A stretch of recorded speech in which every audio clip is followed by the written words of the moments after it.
Assalamu everyone, welcome back to part 3 of today's series of reading from this book, Hussein's Revolution, Its Causes and Implications by Ayatollah Muhammad Mahdi Shamsuddin. So now I'm going to begin speaking about what's called the Shura, and you'll find out what that means in just a second. Bismillahirrahmanirrahim. If preference in the appointment of wealth created a feeling of discrimination and preeminence for Quraysh, the Shura had a similar effect within the folds of Quraysh. When Umar elected 6 individuals as the council that will choose from amongst its members the next caliph, he brought about political aspirations and ambitions for all factions within Quraysh. Those who did not have any hope before of rising to such status now lusted after it. History recorded the division that ensued as a result of the council.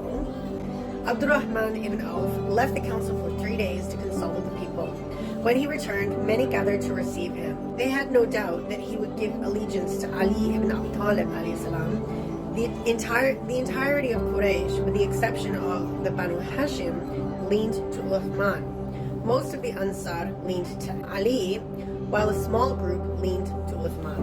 Okay, remember I told you that the Quraysh tribe was the larger tribe that included probably many smaller tribes, but one of them was the Banu Hashim tribe, and that was the tribe from which the Prophet and his progeny, peace be upon them, came from.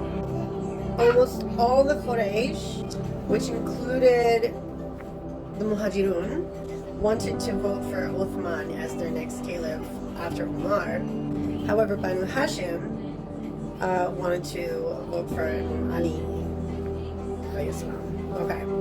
The people wanted Imam Ali alayhi salam because they feared the possibility that the Umayyad clan would institute dynastic rule.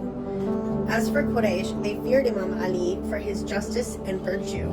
Many of them may have known his position in regards to division of wealth, social issues, and politics. Many of the Ansar were with Imam Ali, and only a few favored Uthman. That is a normal inclination since they feared the results of Quraysh's authority over the nation's resources. The tribal logic of Saqifa controlled the Umayyad clan in their argumentation in the mosque of the Prophet ﷺ in Medina.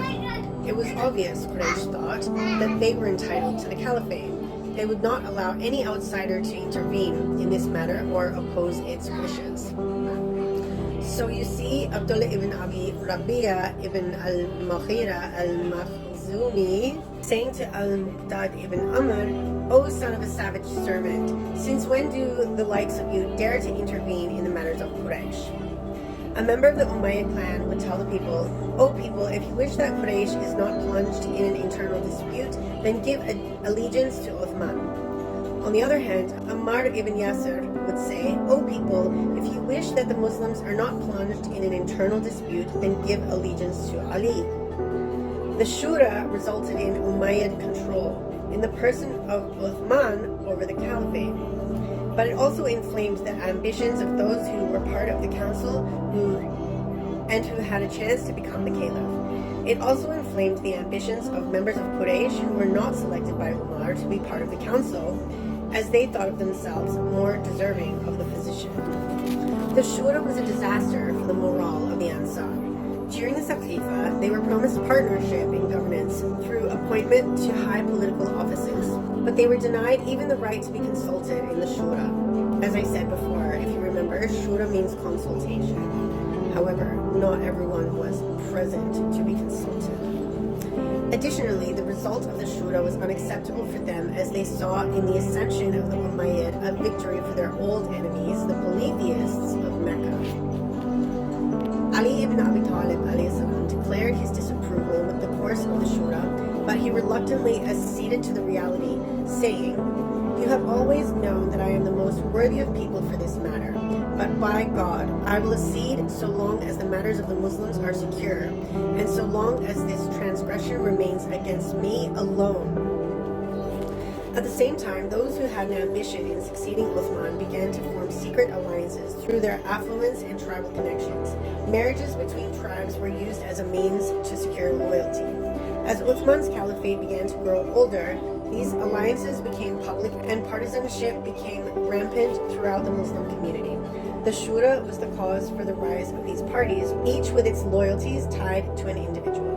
Each of these individuals had their own personal goals and ambitions, and each used the grievances of the people against Uthman and his governors as a means to reach them. Muawiyah ibn Abi Sufyan admitted to all this when he said, "Nothing divided the Muslims or created dissent like the Shura that Umar limited to 6 individuals.